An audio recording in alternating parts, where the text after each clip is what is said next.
आपल्या गावचे सुपुत्र महाराष्ट्राला नव्हे देशाला ज्यांची ओळख होती, एक समाजवादी विचारसरणीचे पायी थोर नेते आदरणीय पन्नालाल भाऊ सुराणा यांचं दुःखद निधन झालं. आयुष्यभर त्यांनी गोरगरीब जनतेची सेवा केली. त्याचबरोबर शेवटपर्यंत त्यांनी अपना घर नावाचं जे भूकंपामध्ये आईवडील गेलेली मुलं होती त्यांच्यासाठी तिथं एक निवासी शाळा सुरू केली. आपल्या परंडा तालुक्याजवळ ते आसू गाव त्यांनी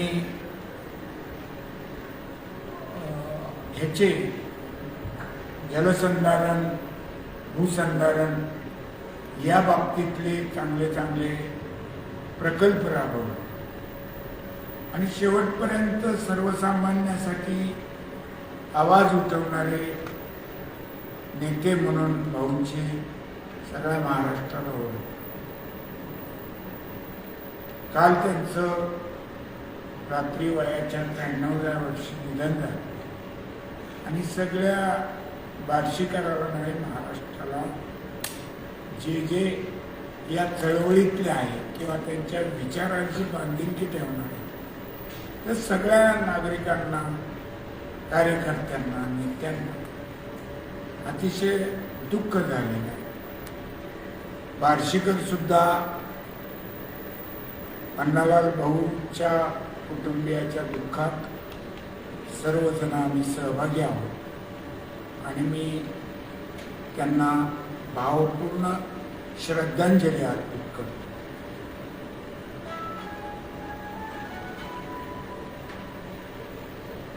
ओम शांती शांती.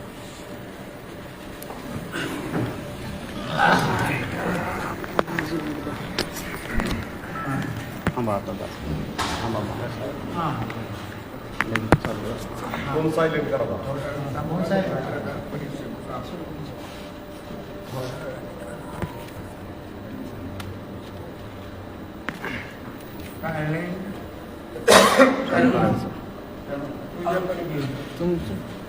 तुमचा फोन आलेला नाही.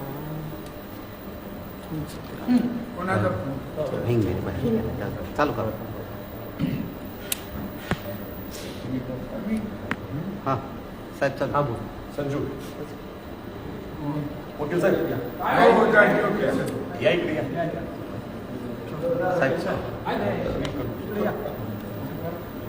चालू केले. चालू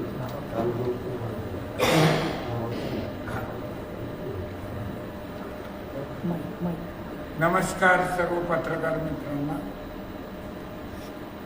काल खूप चांगल्या पद्धतीनं नगरपालिकेच्या निवडणुकीसाठीचं मतदान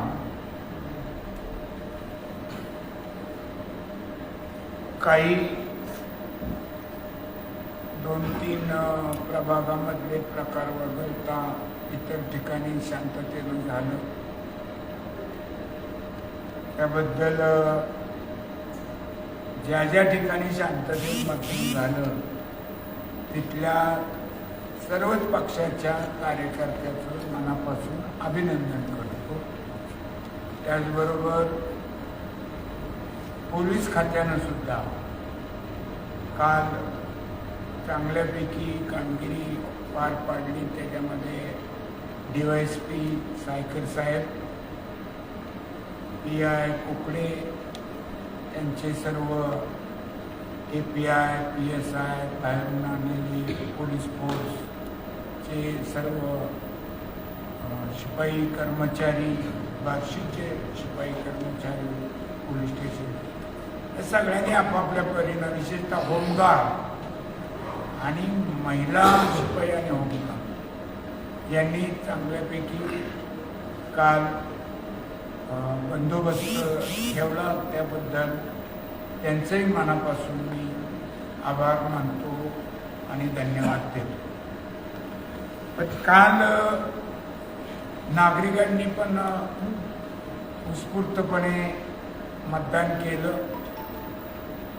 आणि नागरिकांना जाणीव झाली होती की हे नगरपालिकेच्या मतदानाला जाणं हे आपलं कर्तव्य. काही ठिकाणी काही महिला गेल्यानंतर त्यांना कळलं की आधीच आपलं मतदान कोणीतरी केलेलं आहे, त्यांनी तक्रारी केल्या. असं काही बऱ्याच ठिकाणी मग ते मला वाटतं ह्याच्यावर घेतात, प्रदत्त मतदान बऱ्याच ठिकाणी घेतलं गेलं ना. हे जरी इतर मतदान केंद्र एक 3-4 मतदान केंद्र, विशेषतः सिल्वर जुबलीचं मतदान केंद्र, त्याचबरोबर वॉर्ड नंबर 13 मधले 2 बूथ आणि प्रभाग नंबर 6 मधलं काही बूथ इथं गैरप्रकार हे घडले आणि ते आढळून आले. त्यातली एक पोलीस केस पण झालेली आहे आणि ते गैरप्रकार त्या केंद्राध्यक्षाच्या निदर्शनास विश्वास भाऊ आणि नागेशांना, त्याचबरोबर पत्रकार आपले संतोष ठोंगे यांनी पण निदर्शनास आणलेले. सिल्वर जुबलीच्या केंद्रावर मात्र या विरोधी पक्षांनी अतिरेक केलेला होता. त्याबद्दलची सगळी इत्थंभूत माहिती त्या केंद्रावर शेवटपर्यंत उभे असलेले विश्वास भाऊ, त्याचबरोबर संतोष ठोंगे, अजून आमचे 4 जण प्रतिनिधी म्हणून काम करत होते. त्या सगळ्यांना आलेला अनुभव हा होता. विश्वास भाऊ आपल्याकडे नमूद करतो. माईक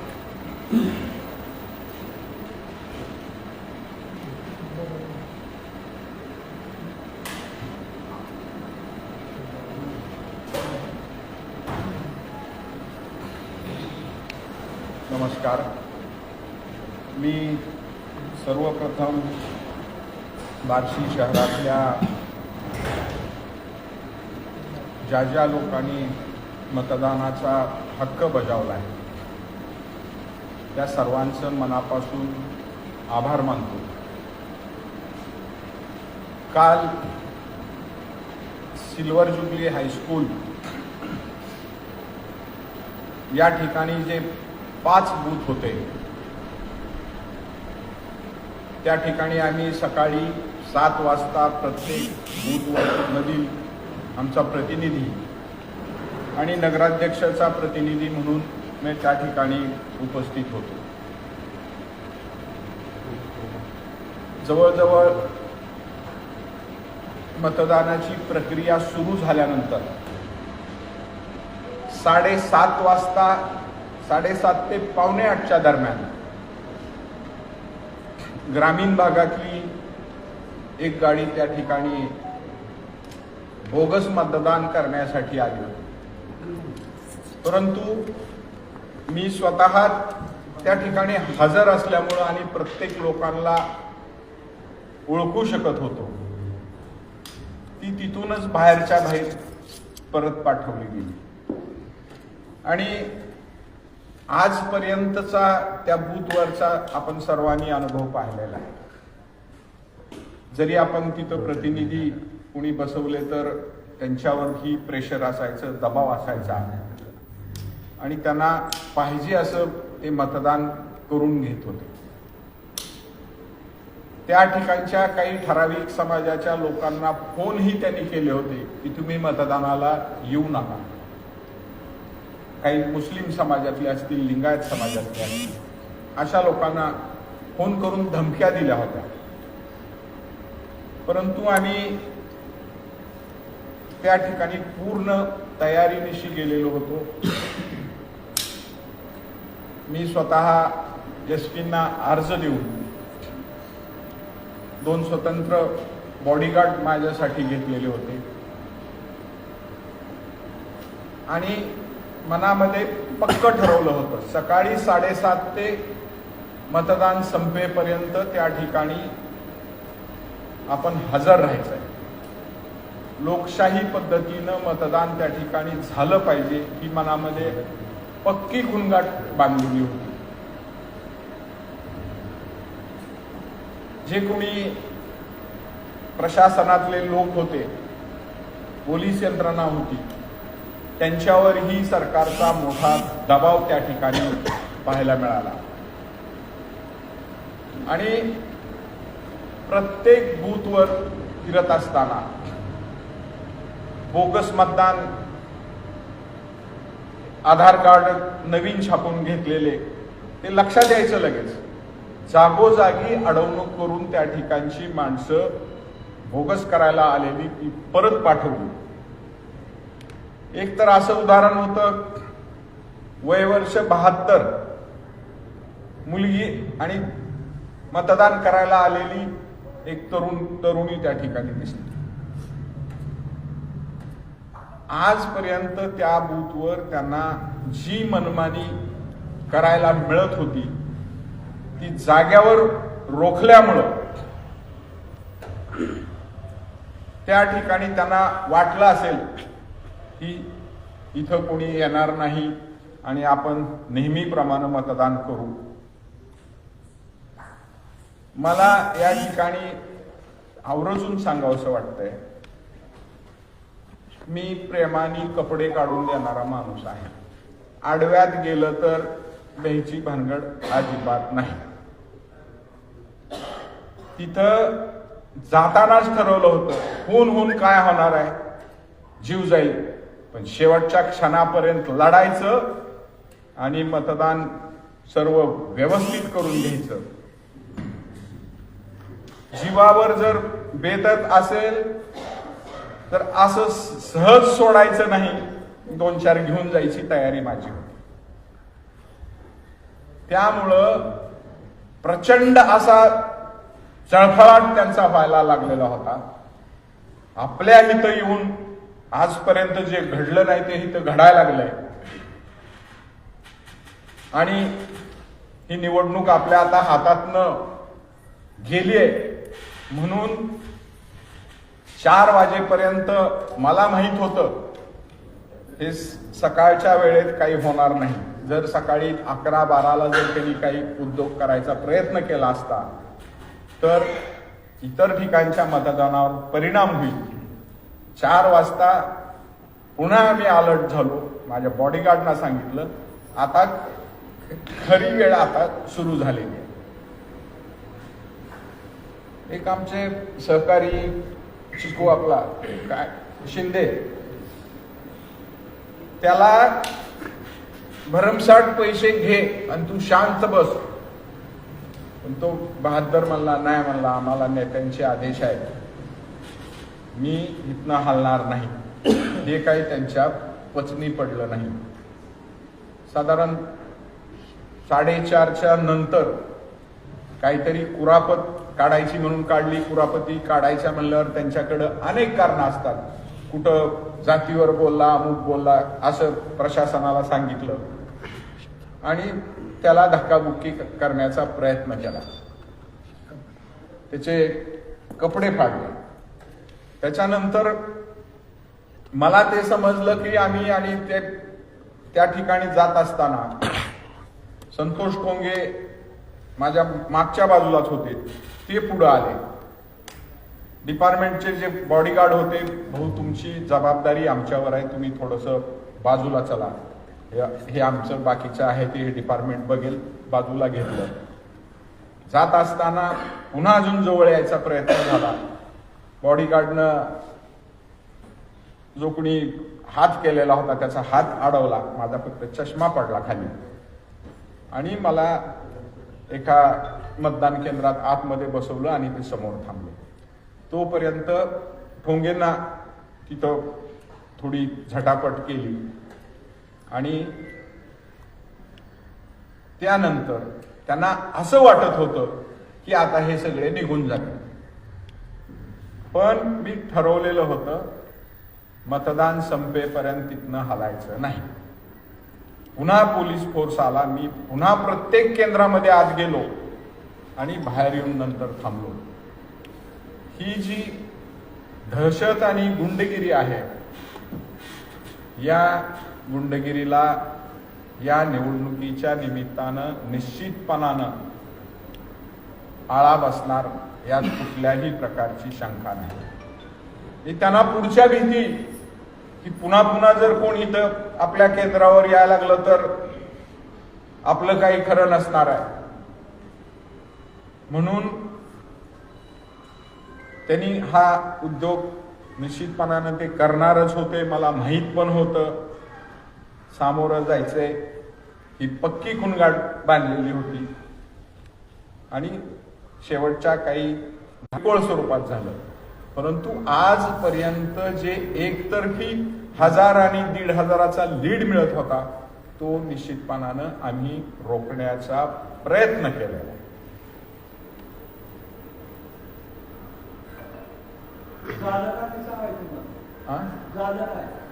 काय झालं म्हणजे जे जे घडलं ते सांगितलं मी.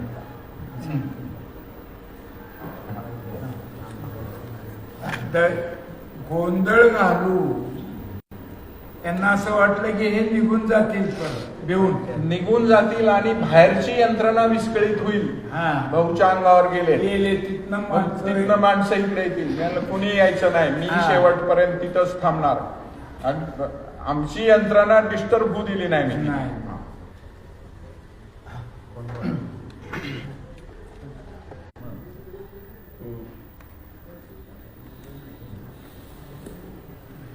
नमस्कार माझ्या सर्व पत्रकार सहकाऱ्यांना. काल बार्शी नगरपालिकेच्या मतदान वेळी सिल्वर ज्युबली प्रशाला येथे त्यांनी सुरुवातीला प्रथमतः सिल्वर ज्युबलीचे मी आभार मानेल. त्यांनी वर्गात सुद्धा CCTV कॅमेरे ठेवल्यात आणि प्रत्येक ठिकाणी CCTV कॅमेरे ठेवलेले. त्यामुळे ह्या ज्या घटना झालेल्या आहेत ते पाहिलेले आहेत सगळे. तिथल्या काही नागरिकांनी शूटिंगही करून ठेवलेली. म्हणले आम्ही आजपर्यंत गेली 25 वर्ष पहिल्यांदा आम्हाला मतदानाचा हक्क बजावायला मिळतो हे मला सांगितलं. जे माझ्या ओळखीचे होते, काही ओळखीचे नव्हते, ते म्हणले हे झालंच कसं, तुम्ही किती वाजेपर्यंत थांबणार?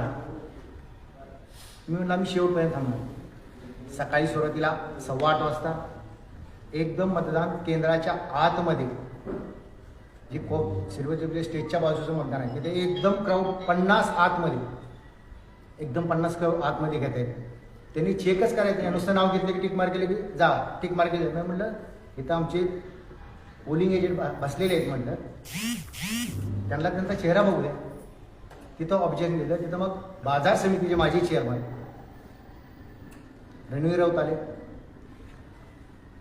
त्यांचं माझं काय संभाषण झालं हे तर कॅमेऱ्यात आहेच, पण मीही सांगतो काय संबंध आहे तुझा हे काय. मी म्हणले मी पत्रकार प्रतिनिधी आहे, तुला बघून घे. मी म्हटलं बघून घ्यायच्या आधी म्हटलं तू एकदा तुझ्या वडिलाला विचार बाबा म्हटलं मी कोण आहे. त्याच्यानंतर तिथं नागोराव आले, त्यांनी मला समजून सांगितलं. माजी नगरसेवक विनोद काकडे आले, त्यांनी त्या विचाराने सहकार्य केलं, त्यांना बाजूला नेलं. ही झाली पहिली घटना. त्यानंतर अशा घटना 2 ते 3 वेळेस घडल्या. मात्र दुपारी शेवट 2:15 वाजता ते माझ्या सिल्वर ज्युबलीच्या स्टेजच्या डाव्या साईडच्या बूथवर आले, जिथं मी बसलेलो होतो. तिथंही सर्व अधिकाऱ्यासोबत माझी आरेतोरे झाली. त्याला म्हणलं तू जर इथं बूथमध्ये आला तर एक म्हणलं चुकून आमच्याकडे बोगस होते तीही होऊ देत नाही म्हणलं. म्हणजे एखाद्या मतदान केंद्रावर एखाद्या महिलेचं वय 70 लागतंच होतं. आपल्याला कळते ते नाही, ते ओळखतो, आपण जाऊ देतो. ऑब्जेक्शन घेतलं काही होतं, पण कशाला निवडणूक शांततेत पार पाडायची. बार्शीचा सुसंस्कृतपणा आपल्याला दाखवून द्यायचा. पण तिथला जो दहशतवाद होता, अतिसंवेदनशील क्षेत्र महाराष्ट्रात क्रमांक 3 वर सिल्वर ज्युबली प्रशाला आहे हे मी तुम्हाला ठासून सांगतो. अशा अतिसंवेदनशील क्षेत्रात जिथे माजी आमदारांचं घर हाकेच्या अंतरावर आहे, माजी नगरसेवक नानाराव यांचं घर हाकेच्या अंतरावर आहे. बाजार समितीचे चेअरमन रणवीर राऊत यांचं घर हाकेच्या अंतरावर आहे. म्हणजे वाघाच्या जबड्यात आम्ही गेलो. आम्हाला माहित होतं वाघ म्हणलं तरी खाणार आहे आणि वाघोबा म्हणलं तरी खाणार. परंतु त्यांची सीमा संपली. 5:45 वाजता भाऊच्या तिकडे कावला झाला असं मला कळलं. मी बोट सोडून तिथपर्यंत गेलो. भाऊला धक्काबुक्की व्हायचा प्रयत्न झाला होता, पण ते बॉडीगार्डनं तिथपर्यंत त्यांना कव्हर केलं. मग ती भाऊच्या मागं मग मी ढकलत गेलो आणि तिथं भाऊला आतमध्ये कोंडल्यानंतर मी दरवाजा लावून घेतला. तोपर्यंत पुन्हा हे महाशय सगळे तिथं आले. एक 50-1चा क्राऊड असेल मला मारला. तो CCTV मध्ये कैद आहे सर. 50-1चा क्राऊड मारत होता आणि मला वाचवलं कोणी, पण मी अभिमानाने सांगेल मला कव्हर केलं तर होय तो विरोधक पिनू काकडे माजी नगरसेवक त्यांनी मला कव्हर केलं. माजी नगरसेवक मोरीबाईचा मुलगा विरोधक असू द्या स्पोर्ट्समॅनशिप नवा का त्यांनी कव्हर केलं. मात्र वरनं माजी चेअरमन बाजार समिती चिथावणी देतं बघा बघा बघा. तेवढ्यात मी काय बघणार. हे आवाजात आला नसेल ते शिशू भरपूर आहे. कपडे फाटे करून मारले. एक 15 ते 20 फटके बसले. त्यात 5 फटके अगदी सॉलिड बसले. ज्यांनी मारलं त्याला धन्यवाद आहे. अगदी सॉलिड बसले. हे चालतं सुद्धा केला रोखते. आणि हे बघा माझ्या कपड्याच्या अवस्था. कालच मी दाखल करू शकलो असतो, पण सन्माननीय त्याला सांगा म्हणलं पक्षप्रमुख सांगा.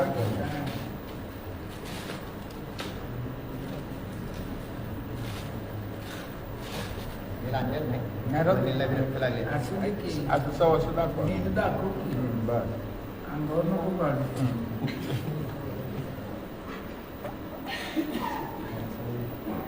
हे आपण वार्षिकारण पाठीमागं पण आहे की सगळं.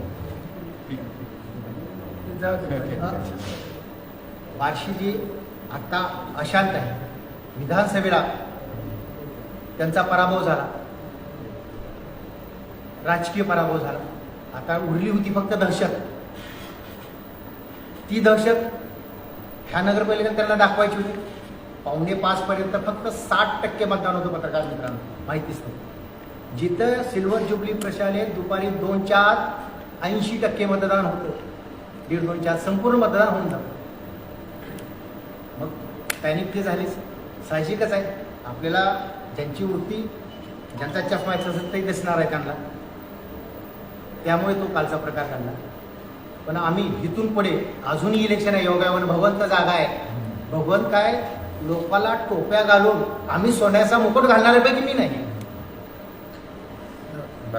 त्यामुळे हा प्रकार आहे. बार्शीची अशांत आहे. दहशतमाजूरी माझ्या बायका सुना आणि मुलं आणि लेकरं जर सुरक्षित राहायचे असेल तर हा दहशतवाद इथे संपला पाहिजे.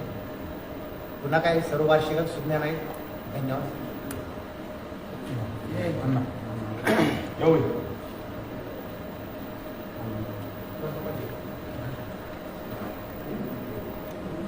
काल मतदानाच्या दरम्यान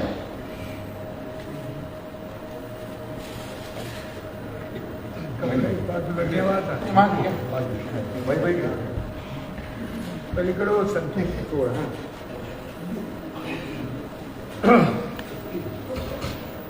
काल प्रभाग क्रमांक 6 मध्ये कुंकुर्ला हायस्कूलच्या मतदान केंद्रावर खोली क्रमांक 2 मध्ये 4 महिला बनावट आधार कार्ड घेऊन प्रवेश केला होता. प्रवेश केल्यानंतर मी आता त्या भागात 2001 पासून वेगवेगळ्या निवडणुकांच्या निमित्तानं सगळ्या मतदारांशी संपर्कात आहे. त्यामुळे मला माणूस माहीत होता. सहज उत्सुकतेनं त्या ताईंकडं म्हटलं, ताई कार्ड बघू जरा. त्यांनी दाखवलं. म्हणजे तुमचं नाव काय? त्या म्हणल्या, आहे की कार्डावर? त्या म्हणल्या, आहे की कार्डावर? मला बी म्हणलं. बरं. लक्षात आलं बनावट प्रकार आहे हा. त्यांना त्या म्हणले, कुठे मतदान केंद्र आमचं? ते मला ओळखत पण नव्हत्या. म्हणलं, हे खोली क्रमांक 2 मध्ये मतदान. त्या रांगेत उभारल्या. मी आतमध्ये जाऊन बूथ एजंटच्या टेबलवर बसलो. काही वेळानंतर त्या जिथं पहिल्यांदा आयडेंटिटी घेतलं जातं त्या टेबलला पोचल्या आणि त्या माणसानं त्यांना कार्ड हातात घेऊन नाव विचारलं. तिथे मी तेच आहे की त्या कार्डात. त्यांना नाव सांगता आलं नाही. पण मी नियमाप्रमाणे केंद्राध्यक्षांच्या निदर्शनास आणलं. माझं ऑब्जेक्शन आहे 4ही महिलांवर आणि 4ही कार्डात हातात घेतली. दरम्यान त्या कार्डावरची नावं अशी होती: विजया प्रवीण बडदापुरे, त्याच्यानंतर सुधा प्रभाकर सराफ, त्याच्यानंतर अश्विनी विजयकुमार राडेकर आणि शांता राजकुमार बडदापुरे. आता बडदापुरे सर म्हणून माजी उपनगराध्यक्ष बाळासाहेब आडके यांच्या घराच्या पाठीमागे राहतात, राडेकर आडके यांच्या घराच्या शेजारी राहतात. अशी ही फॅमिली सगळी. त्यातली पर्सन ना पर्सन मला माहीत आहे. या 4ही महिला बनावट आधार कार्डावर फक्त ह्यांचे फोटो, नाव दुसऱ्याच व्यक्तीचं आणि फोटो ह्यांचे, अशा प्रकारे मतदानासाठी आलेले होते. दरम्यान मी निवडणूक निर्णय अधिकारी भोसले साहेबांना मोबाईलद्वारे संपर्क केला. म्हणजे साहेब असा प्रकार घडला, असं झालंय. मला म्हणले ठीक आहे, तिथे केंद्राध्यक्ष आहेत का? म्हणलं आहे, द्या त्याला. केंद्राध्यक्षांकडे फोन दिला. केंद्राध्यक्षांचं त्यांचं संभाषण झालं. केंद्राध्यक्षांचं संभाषण झालं. केंद्राध्यक्षांनी त्यांना सांगितलं की 4ही महिला माझ्या समोर त्यांच्या आयडी घेतले राहतात आणि त्यांना थांबवले. त्या दरम्यान कुठून माहिती मिळाली माहीत नाही. EPI झालटे साहेब तिथं उपस्थित झाले आणि म्हणजे काय प्रकार आहे, नेमकं काय झालं ते आधी त्यांना दाखवलं. त्या दरम्यानच्या काळात त्या केंद्राध्यक्षांनी ती आयडी घेतली. त्या बायकांना पोलीस वगैरे हे सगळ्या गोष्टी लक्षात आल्यानंतर त्या बायका तिथून पळून गेल्या. मी लिखित स्वरूपात केंद्राध्यक्षांकडे तक्रार दिली की बाबा असं असं प्रकार घडलेला आहे आणि हे जे फोटो त्या आयडीचे काढले ते केंद्राध्यक्षांच्या स्वतःच्या मोबाईलमध्ये काढलेले आहे. त्यानंतर राज्य गुप्त वार्ता विभागाचं पथक तिथं आलं. ते 2 PSI त्यांनी चौकशी केली. माझ्याकडून माहिती घेतली, केंद्राध्यक्षांकडून घेतली. ते बनावट जे आधार गोळा केले होते त्याचे फोटो काढले त्यांनी केंद्राध्यक्षांच्या मोबाईलमधले आणि अशा प्रकारे बनावट आधारच्या संदर्भानं मी फेसबुकच्या माध्यमातून एक साधारण 30-35 सेकंदाचा व्हिडिओ टाकला. तरी देखील दुपारच्या वेळी काही व्यक्तींची नावं घेता येत नाही. त्यांच्या नावचं, आता मला माहिती आहे त्या बिचाऱ्या ऍडमिट आहेत पुण्यात, त्यांच्या नावचं बनावट आधार घेऊन एक कार्यकर्ता घुसला होता. गंमत म्हणजे त्या महिलेकडं त्या मतदान केंद्रातले 2 केंद्रावरचे ओळखपत्र होते. एका केंद्रात मतदान करायचं, शाही पोचायची, परत दुसऱ्या केंद्रात जायचं. या सगळ्या संदर्भानं बोगस बोगस आधारच्या संदर्भात मी वारंवार फेसबुकच्या माध्यमातून जनजागृती केली, सभेतून सांगितलं, पत्रकार परिषदेतून सांगितलं. एक गुन्हा बार्शी पोलीस ठाण्यात दाखल झालेला आहे. आता आमची मागणी अशी आहे की महाविकास आघाडी म्हणून आदरणीय सुपल साहेब विश्वास आम्ही सर्वांच्या वतीनं की ह्या बोगस बनावट आधार कार्डचा पर्दाफाश झाला पाहिजे. कारण याचा आधार घेऊन त्या ठिकाणी मतदान बनावट तयार केले जातात, बनावट मतदार आणले जातात. ह्या महिलांचा शोध लागलाय. ह्या महिला कुठल्या आहेत, काय आहेत, कोणाच्या घरातल्या आहेत त्याची माहिती आहे. या संदर्भानं बनावट आधार कार्ड बनवत असताना व्हॉट्सअप कॉलिंग करून कोण कोण कोणाशी काय बोललंय याचे रेकॉर्डिंग उपलब्ध होत आहेत. काही व्हिडिओज आमच्याकडे उपलब्ध होत आहेत. वेगवेगळ्या माध्यमातून हा प्रकार ताणून धरला जाईल. या प्रकारात अंतिम निकाल लागेपर्यंत आणि शेवट बनावट आधार कार्ड बनवणारा मुख्य सूत्रधार जाळ्यात अडकेपर्यंत आम्ही थांबणार नाही. कारण आज तुम्ही एकीकडे लोकशाही म्हणून मतं मागताय, दुसरीकडे तुम्ही अशी बेबंदशाही करताय. दडपशाहीच्या माध्यमातून बनावट कागदपत्राच्या आधारे बनावट मतदार उभे करायचे आणि मतदाना प्रक्रियेला सामोरं जायचं. तुमच्यात हिंमत असेल तर तुम्ही बघा ना, मतदाराला हात जोडून बघा तुम्हाला मतं देता येत का नाही. तुम्ही बनावट आधार कार्डच्या आधारे जर मतं मिळवणार असाल तर कशा पद्धतीने निवडणुकीला सामोरं जायचं. हा प्रकार बार्शीत प्रचलित होता, याचा उहापोह होत नव्हता. परंतु गेल्या विधानसभा निवडणुकीपासून आम्ही सगळेजण अलर्ट आहोत. त्याचाच परिपाक म्हणून विश्वासभाऊ संतोषजी सर्वजण सिल्वर जुबलीला थांबले. बाकीच्या केंद्रावर आम्ही अलर्ट होतो आणि आता परिणाम असा झाला की बोगस मतदाराचा प्रकार उघडकीस आल्यामुळं प्रत्येक आयडी आल्यानंतर चेक केलं जाऊ लागलं. त्याच्यानंतर काही आमचे एजंट जे होते ते स्कॅनिंग करत होते. स्कॅनिंगमध्ये त्या ठिकाणी त्यांचा तो होलोग्राफ वगैरे काय असतो त्याच्यातून ते होत नव्हते. त्याचे देखील मेसेजेस आमच्याकडे पडले, दिस नॉट व्हॅलिड म्हणून. म्हणजे अशा पद्धतीने ही बोगसगिरी करण्याचा प्रयत्न केला. तरी देखील त्यांनी काही बोगस मतदार करण्याचा प्रयत्न केलाय. मात्र ज्यांनी कुणी केलंय ते सीसीटीव्हीत आहेत, व्हिडिओत आहेत, ते निश्चितपणे ताणाला जाणार आहेत. आणि ह्याच्या मागचा मूळ सूत्रधार जो कोणी आहे, बनावट आधार ज्याच्या त्या ठिकाणी लॅपटॉप पीसीवरनं कॉम्प्युटरवरनं तयार झालेत, त्याच्यातून ते हस्तगत केले जातील. त्याचे सगळे एव्हिडन्स आमच्याकडे गोळा होत आहेत आणि आम्ही याच्यात टोकाची भूमिका घेऊन अंतिम निकाल लागेपर्यंत आणि सूत्रधार अटक होईपर्यंत, सूत्रधाराला ताब्यात घेईपर्यंत आम्ही गप्प बसणार नाही. तसाच दुसरा प्रकार भगवान महावीर शाळा नंबर 2 शाबुदबाहेर मदिना मस्जिदच्या उत्तरे बाजूस माझे नगरसेवक वाहिदबाई माझे बंधू गणेश अक्कलकोटे, आमच्या नेत्या उज्ज्वलाताई चोपल हे सगळेजण बूथवर बसलेले असताना बाहेर बूथच्या बाहेर जो मंडप असतो हा मंडपामध्ये बसलेले असताना तिथून जो काही प्रकार घडला त्याबद्दल आमचे सन्मित्र काही वैशिष्ट्य तुम्हाला सांगतो. काल सुमारे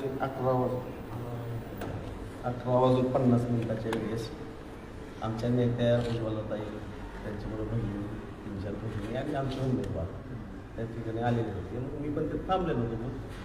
4, 5, 6 म्हणजे जवळजवळ 3000 मतदार त्या ठिकाणी मतदान होतं. त्या बूथवर मी होतो. तर तिथनं काही लोक चालले होते, त्यांना मी बोलत होतो, आमचं चालू होतं त्या ठिकाणी. तर जमाव येऊन तिथनं नानाराव चालला. तर त्यांनी मला येऊन थेट शब्दामध्ये शिवीगाळ केली, तुझं लय झालं म्हणला. तर मी शिवाय देऊन संस्कृतीच नाही, तर मी ती देऊन सुद्धा केली असते कशा दिली. शिवाय आम्हाला देता येत नाही असं काय नसतंय. पण आम्ही आमचे मार्गदर्शक आजकाल म्हणजे पन्नालालजी सोरानांची मी त्यामध्ये आहे, त्यांच्या विचारात वाढलेला मी कार्यकर्ता आहे. कन्याकुमारी ते दिल्लीपर्यंत मी पायी गेलो राष्ट्रीय एकात्मतेसाठी. बंधुभाव जपणारा कार्यकर्ता, एक अल्पसमाज समाजातला कार्यकर्ता. 6 महिने पायी जाऊन मी एपीजे अब्दुल कलाम साहेबांना भेट घेतली. अनेक ठिकाणी दंगली घडल्या, तिथून गेलो आहे मी, असं भेदभीत नाही मी कोणाला. पण मला डायरेक्ट आई बहिणीवर माय बहिणीवर शिवीगाळ केली, तुला 6 वाजल्यानंतर संपून टाकेल, मारून टाकेल. अनेकांनी ते दृश्य बघितलं. आणि हे सगळं झाल्यानंतर मी आपल्या वित्सर पोलीस स्टेशनला अर्ज दिलेला आहे. ह्या लोकांपासून मला, माझ्या कुटुंबियाला पुढच्या काळामध्ये धोका आहे असं मला या ठिकाणी वाटतं. कारण ह्याची प्रवृत्ती किती जरी म्हणले, ह्या सभेतनं वारंवार म्हणले की आम्ही आत्मसलं काय करत नाही, आमच्याकडे दहशत नाही, आम्ही कधी भांडण करत नाही, असं एकीकडे बोलायचं. आणि माझ्यासारख्या कार्यकर्त्याला जर तुम्ही बोलत असाल, गेली 25-30 वर्ष मी या बार्शी तालुक्यामध्ये काम करतो. सर्वांना सगळे पत्रकार माझे जवळचे मित्र आहेत, तुम्ही मला बघतायत. मी अत्यंत पुढतिडकीनं काम करणार माणूस आहे आणि एकदा पार्टी जमली म्हणजे पार्टीच. मात्र ह्यांच्या पायाखालची वाळू सरकली. 6 नंबर, 8 नंबर, 9 नंबर, 10 नंबर तिथं माझं वास्तव्य राहिलेलं आहे. आणि त्या भागामध्ये मी सातत्यानं प्रचारामध्ये मोहीम हातात घेतली होती. मी सांगत होतो की मटकेवाले बघा तुम्ही अजून सुद्धा मटकेवाल्याचा तिथं वावर आहे. 6 नंबरमध्ये सुद्धा हा प्रकार होता.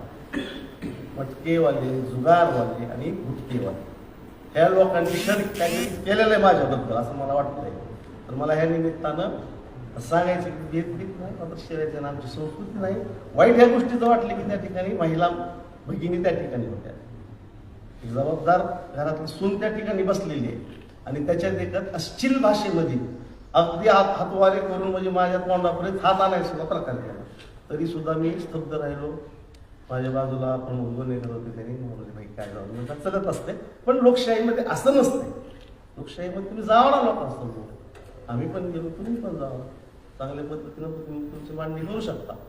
मात्र ह्यांनी अशा पद्धतीचा दहशत करण्याचा म्हणजे त्या भागामधला मतदार जो आहे अण्णा, तुम्ही त्या साईडला लढत होता, मी या साईडनं, त्या भागातला मतदार काहीतरी करून गोंधळ घालून भांडण व्हावं, पोलिसाच्या गाड्या फिराव्या, आम्हाला येत नव्हतं. आम्ही कळलं असतं नाही त्याला गाड्या आल्या असतात, पण आम्हाला उचित नव्हतं. कारण आम्हाला शांततेनं मतदान करून द्यायचं होतं.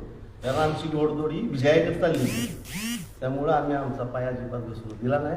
अनेकांनी हे दृश्य पाहिलं आणि संबंध माझ्या समाजाला सुद्धा ह्या गोष्टी खंत वाटली. एक शहरातली प्रमुख मशीद, त्या मशिदीच्या कोपऱ्याला अशी घटना घडावी, लोक बोलत नाहीत, त्याचा अर्थ तुम्ही ती वाईट वागलात नाही असं होऊ शकत नाही. आणि मी मला अतिशय आमचं कुटुंब सुद्धा हादरलं, म्हणले कशासाठी एवढं सगळं, अशी प्रवृत्ती जर वावरत असं तुम्ही कशाला बंधत पडता. मात्र मी काय कधी हटणार नाही. आदरणीय सोप्पा साहेबांचं हात आमच्या पाठीवर आहे, आम्ही कुणाची बाला घेणार नाही. मात्र अशी प्रवृत्ती पुढच्या काळामध्ये वाढू देऊ नये अशी मी नागरिकांना या निमित्तानं, पुढची सुद्धा अनेक काळ आहेत, या सगळ्या गोष्टी पुढे बाजून वारंवार येणार आहेत. तर नागरिकांना देखील माझी अशी विनंती आहे की दहशतवाद म्हणतात की आम्ही करत नाही, मात्र हे घडलेलं आहे, हे वास्तव आहे.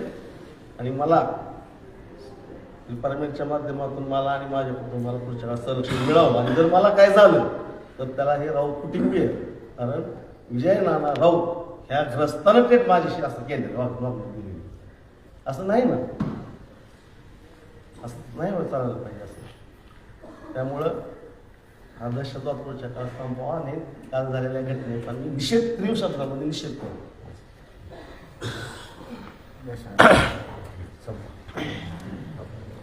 मी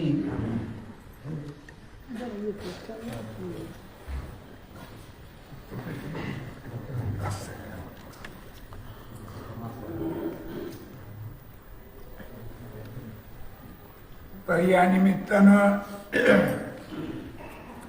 काल 2-3 प्रभागामध्ये जे काही गैरप्रकार घडले आमच्या विरोधी बाजूकडून, त्याची आत्ता तुम्ही इत्यंभूत माहिती घेतलेली आहे आणि मला खात्री आहे की तुमच्या माध्यमातून बार्शी नागरिक, तालुक्यातील नागरिक, महाराष्ट्रातील नागरिकांपर्यंत ही वस्तुस्थिती पोहोचवण्याचं काम तुम्ही निश्चितपणानं करता ही अपेक्षा व्यक्त करतो. आणि आपण सर्वजण